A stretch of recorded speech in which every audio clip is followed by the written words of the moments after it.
Hello geographers, कैसे हैं आप सभी।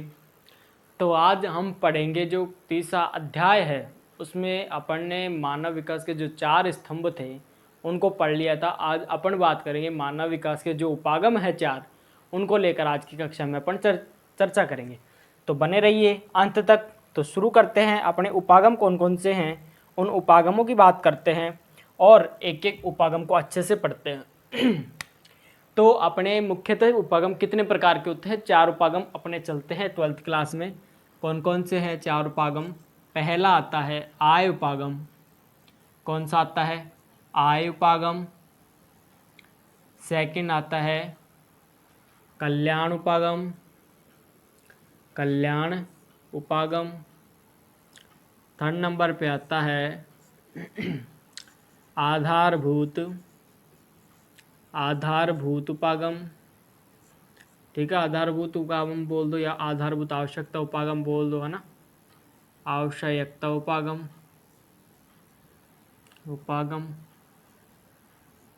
ठीक है ना।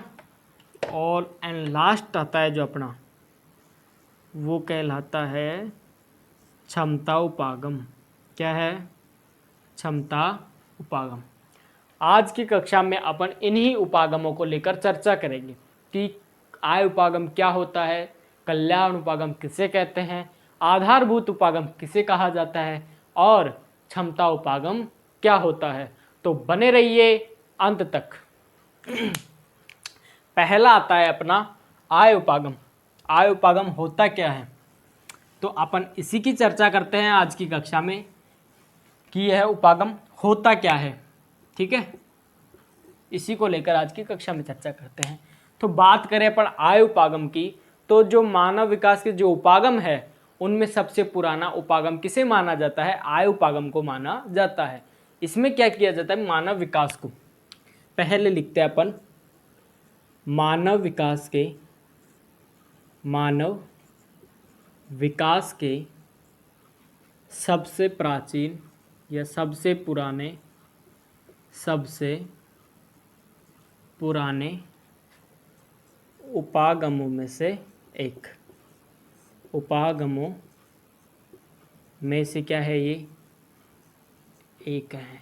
ठीक है, एक है। ठीक है ना। फिर अपन बात करें कि इसमें क्या होता है कि जो मानव विकास होता है उसको आय के साथ जोड़कर देखा जाता है। कैसे? इसमें मानव विकास को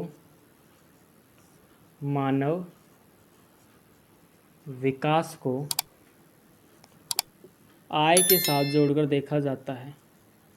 आय के साथ जोड़कर देखा जाता है। अर्थात कहने का मतलब ये है कि जो आय का स्तर होता है, जो मानव द्वारा भोगी जा रही स्वतंत्रताएं होती है, उसके स्तर को क्या करता है? परिलक्षित करता है। ठीक है, यानी कि अपने पास अगर एग्जाम्पल के तौर पर अपन देखिए, उदाहरण द्वारा समझे तो क्या, जैसे मैं 100 रुपये कमाता हूँ, एक दिन का 100 रुपये कमाता हूँ, तो अगर मुझे मेरा पेट पालना है, मुझे मेरा खुद का पोषण करना है, तो मैं क्या कर सकता हूँ? उन 100 रुपये में मैं अपना खर्चा कैसे निकाल सकता हूँ, अपना जीवन कैसे यापन कर सकता हूँ? तो मैं दाल रोटी खा के अपना जीवन यापन कर सकता हूँ। इसके विपरीत अगर मेरा कोई साथी है या कोई अन्य व्यक्ति है जो दिन का 10,000 कमा रहा है, दिन की बात कर रहा हूँ, एक दिन का 10,000 कमा रहा है, तो वह पिज्ज़ा बर्गर खा के भी अपना जीवन यापन कर सकता है, या अन्य उसको अच्छी जो चीज़ें लगे, जो उसकी रुचिकर हैं, उनको लेकर भी, खाकर भी उनको अपनी इच्छाओं की पूर्ति कर सकता है। ठीक है ना। तो वही बात क्या है कि अगर व्यक्ति की आय ज़्यादा होगी तो उसकी स्वतंत्रताओं में वृद्धि होगी, स्वतंत्रताओं का स्तर बढ़ेगा ना। और उसी आय उपागम द्वारा यही बात कही गई है कि अगर आय का स्तर ज़्यादा है तो मानव विकास का स्तर भी क्या है? अधिक है। ठीक है, नेक्स्ट लाइन में क्या कहा गया है? अगर आय का स्तर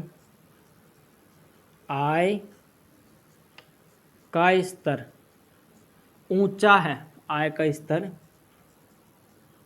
ऊंचा है तो मानव विकास का स्तर भी क्या होगा?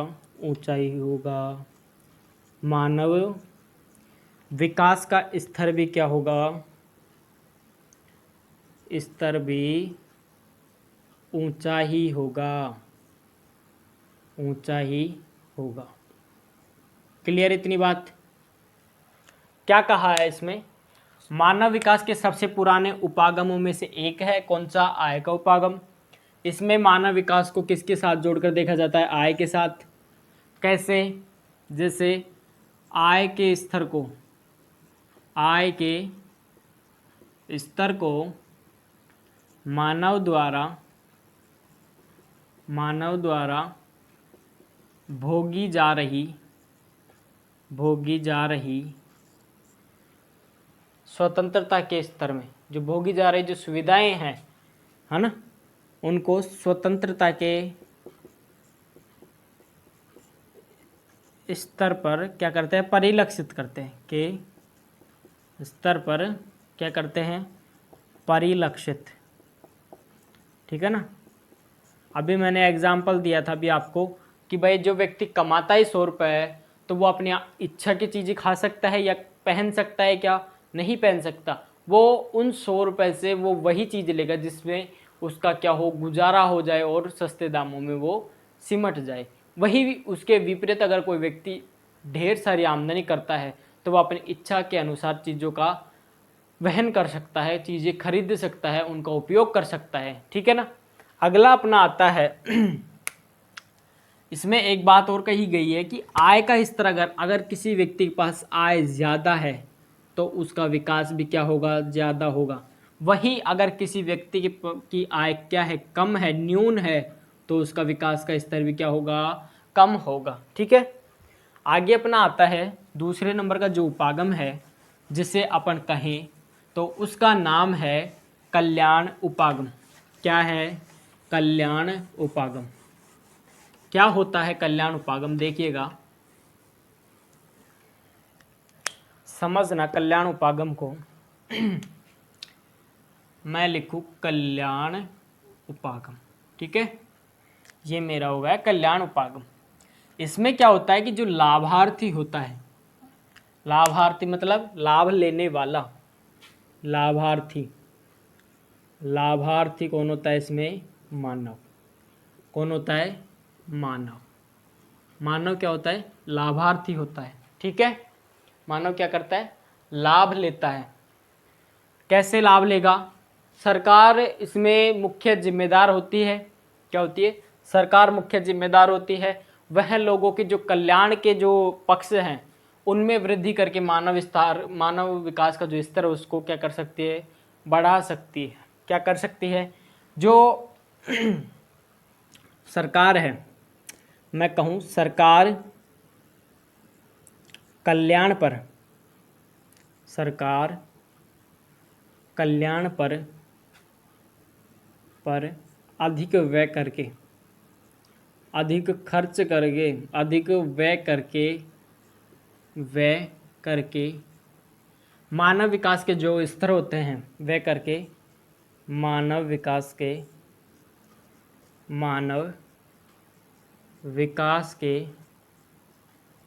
स्तरों में क्या कर सकती है? वृद्धि कर सकती है। स्तरों में वृद्धि कर सकती है। ठीक है ना? इसमें मुख्य जिम्मेदार कौन होती है? अपने सरकार। मुख्य जिम्मेदार कौन होगी? सरकार। अब सर कल्याण में अधिक व्यय कौन कौन सी चीज़ें हैं कल्याण के अंदर जिनमें अधिक व्यय करना चाहिए? भाई कोई चीज़ें तो होंगी जिनमें अधिक व्यय कर सके भाई, तभी तो मानव विकास के स्तर में वृद्धि होगी। तो कल्याण के अंदर वो कौन कौन सी चीज़ें आती है जिससे सरकार उन पर अधिक क्या कर सके? खर्च कर सके।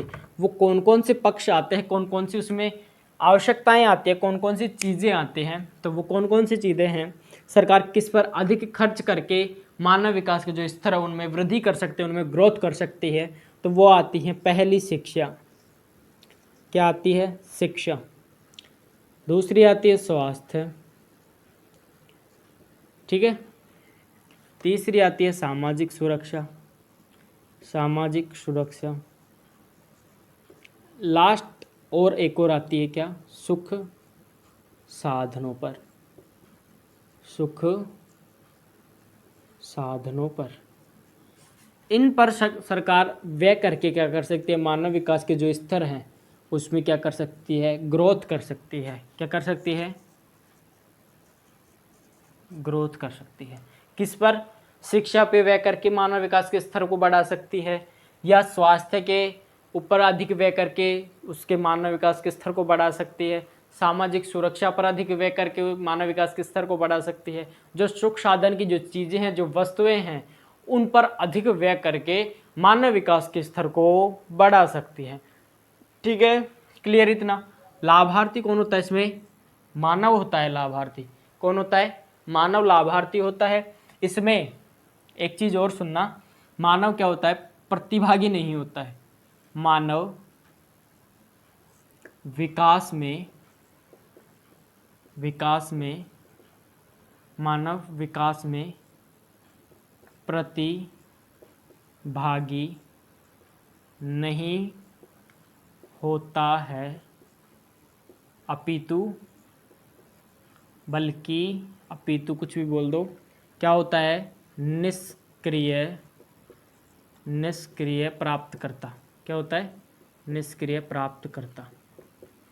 इसमें मानव का कोई रोल नहीं है ना, मानव मात्र क्या है, लाभार्थी है, अर्थात लाभ लेने वाला है, उसमें उसका कोई योगदान नहीं है। जो भी काम करेगी वो सरकार करेगी। अगर सरकार इस पर अच्छा व्यय करती है, अच्छा खर्च करती है, तो मानव विकास भी अच्छा ही होगा। अगर सरकार इसके प्रति रुचि नहीं लेती है, इसमें कोई एक्शन नहीं लेती है, इसमें व्यय नहीं करती है, तो मानव विकास क्या होगा, कम होगा। तो इसमें मानव क्या है, प्रतिभागी न होकर क्या है, एक निष्क्रिय लाभार्थी है, लाभ लेने वाला है। अगर कोई सरकार इस पर व्यय कर देती है तो विकास हो जाएगा, वरना नहीं होगा। इसमें मानव का कोई रोल नहीं है, अर्थात मानव की कोई भूमिका नहीं है। ठीक है, नेक्स्ट आता है अपना थर्ड नंबर का, क्या है, तीसरे नंबर का जो उपागम है। तीसरे नंबर का जो उपागम क्या कहता है, उपागम का नाम है आधारभूत आवश्यकता का उपागम। क्या है, आधारभूत आवश्यकता का उपागम। ठीक है, यह है अपना आधारभूत आवश्यकता का उपागम। इसमें क्या होता है कि जो ये उपागम है, इसको प्रस्तावित किसने किया, प्रस्तावित लागू किसने किया, तो वो था ILO, मतलब अंतरराष्ट्रीय श्रम संगठन। क्या, international labour organisation.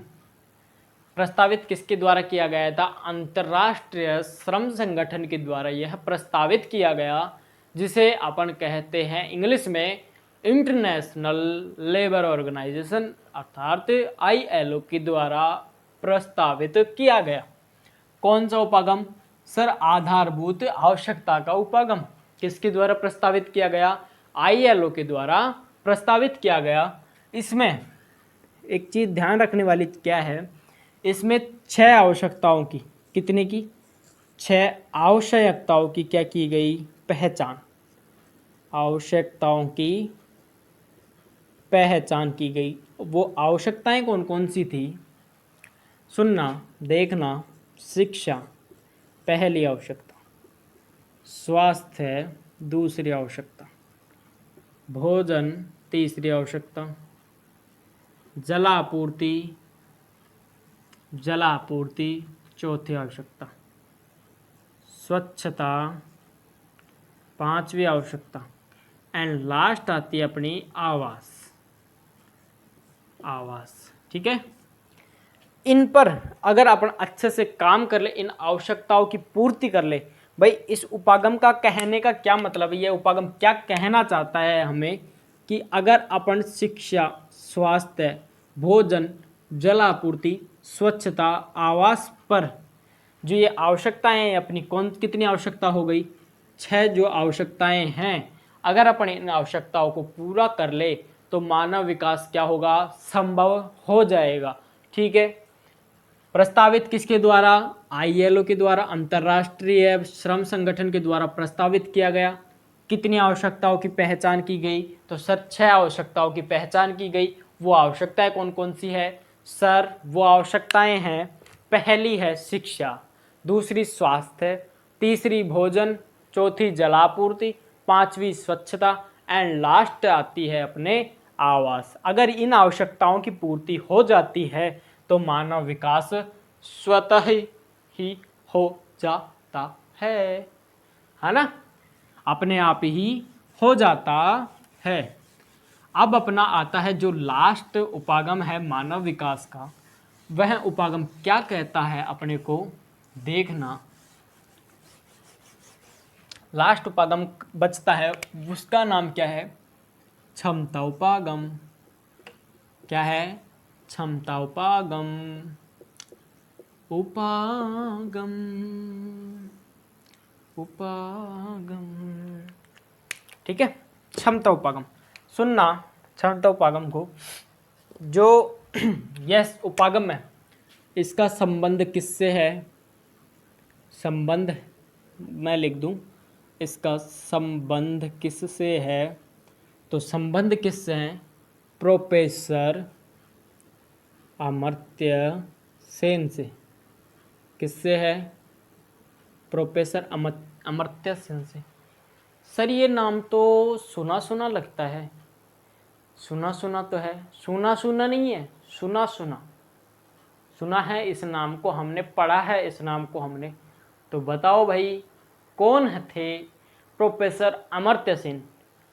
Sir professor Amartya Sen तो वही थे ना जो मानव विकास की अवधारणा देने वाले जो प्रतिपादक डॉक्टर महबूब उल हक थे, उनके दोस्त भी थे, है ना, जिन्होंने इन्होंने उनकी सहायता की थी मानव विकास की अवधारणा को प्रतिपादित करने में। बिल्कुल राइट, वही थे प्रोफेसर अमर्त्य सेन। कौन थे, मानव विकास की अवधारणा में जिन्होंने सहयोग प्रदान किया, किनका क्या था, डॉक्टर महबूब उल हक का, उनके क्या था, ये सहयोगी थे। ठीक है, मानव विकास की अवधारणा में इन्होंने क्या कहा था कि अगर, क्या कहा था, अगर स्वतंत्रता में वृद्धि कर दी जाए, स्वतंत्रताओं में क्या कर दी जाए, वृद्धि कर दी जाए, तो मानव विकास हो जाएगा। इनका क्या कथन था, स्वतंत्रताओं में वृद्धि। ठीक है, स्वतंत्रताओं में वृद्धि करना इनका क्या था, कथन था। जबकि अपन बात करें डॉक्टर महबूब उल हक की, तो उनका कथन क्या था, विकल्पों में वृद्धि करना। ठीक है, आगे बात करें, जो यह है उपागम है, संसाधनों तक पहुंच के क्षेत्रों में क्षमताओं का निर्माण करने की क्या है, एक महत्वपूर्ण कुंजी है, अर्थात चाबी है। लिखना इसको, संसाधनों तक, संसाधनों तक, संसाधनों तक पहुंच के क्षेत्रों में, संसाधनों तक पहुंच के क्षेत्रों में, संसाधनों तक पहुंच के क्षेत्रों में मानव क्षमताओं का निर्माण, क्षमताओं का निर्माण क्या है, मानव विकास की महत्वपूर्ण कुंजी है। निर्माण बढ़ते मानव विकास की क्या है, मानव विकास की कुंजी है, अर्थात चाबी है, मानव विकास की कुंजी या अपन कहें चाबी है। ठीक है, संसाधनों तक पहुंच, अपन ने मानव विकास के महत्वपूर्ण पक्ष पढ़े थे, शिक्षा, स्वास्थ्य और संसाधनों तक पहुंच। ठीक है, वही है संसाधनों तक पहुंच के क्षेत्रों में मानव क्षमताओं का निर्माण। संसाधनों तक पहुंच अगर जो क्षेत्र है, संसाधनों तक पहुंच का जो क्षेत्र है, जो पक्ष है, उसमें अगर अपन क्षमताओं का निर्माण कर ले तो वो क्या चीज़ कहलाएगी? मानव विकास की कुंजी कहलाएगी। संसाधनों तक पहुंच में क्षमताओं का निर्माण क्या कहलाता है? मानव विकास के स्तर में इसकी कुंजी कहलाता है। मानव विकास की कुंजी क्षमताओं का निर्माण करना संसाधनों तक पहुंच में। ठीक है, आई होप आपको अच्छे से समझ में आया होगा। अगले नेक्स्ट क्लास में अपन बात करेंगे मानव विकास का मापन और जो अंतर्राष्ट्रीय तुलनाएं हैं उनको लेकर चर्चा करेंगे। तब तक के लिए स्वस्थ रहिए, मस्त रहिए। जय हिंद, जय भारत।